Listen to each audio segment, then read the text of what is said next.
वर्धा शहरालगत असलेल्या सावंगी मेघे स्टेशन अंतर्गत नव्याने लागू झालेल्या कायद्याच्या जनजागृतीच्या अनुषंगाने सावंगी मेघे येथे दत्ता मेघे सभागृहात कार्यशाळेचे आयोजन करण्यात आले होते। या कार्यक्रमामध्ये कायद्याबाबत माहिती देण्यात आली। या कार्यशाळेचे आयोजन सावंगी मेघे पोलीस स्टेशनचे पोलीस निरीक्षक संदीप कापडे आणि त्यांच्या सहकाऱ्यांनी संयुक्तरित्या केले होते। या कार्यशाळेला मोठ्या प्रमाणात विद्यार्थी आणि नागरिकांची उपस्थिती होती।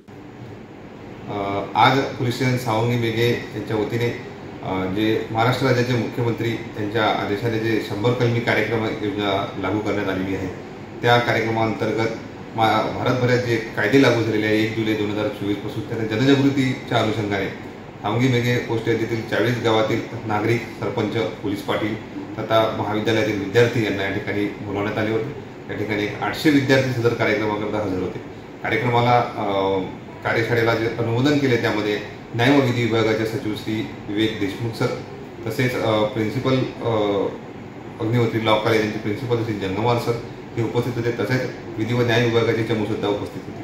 तसेच सदर कार्यक्रमाला अध्यक्ष म्हणून IPS Shri Anurag Jain sir, police अधीक्षक वर्धा, तसेच अपर पोलीस अधीक्षक श्री सागर कवडे सर आणि उपविभागीय पोलीस अधिकारी वर्धा श्री प्रमोद मकेश्वर हे सुद्धा कार्यक्रमाला उपस्थित होते। या सर्वांनी विद्यार्थी व सर्वसामान्य नागरिकांना नवीन कायद्याबद्दलचे महत्त्व आणि ते कसे लागू होतात, त्यांचे काय महत्त्व आहे यांचे सुद्धा महत्त्व समजून सांगितलेले आहे। या ठिकाणी पोलीस स्टेशन सावंगी मेघे येथील अंमलदार व अधिकारी सगळे उपस्थित होते तथा आम्ही सुद्धा उपस्थित होतो। धन्यवाद। Nilesh Pinjarkar, star Maharashtra news, Wardha.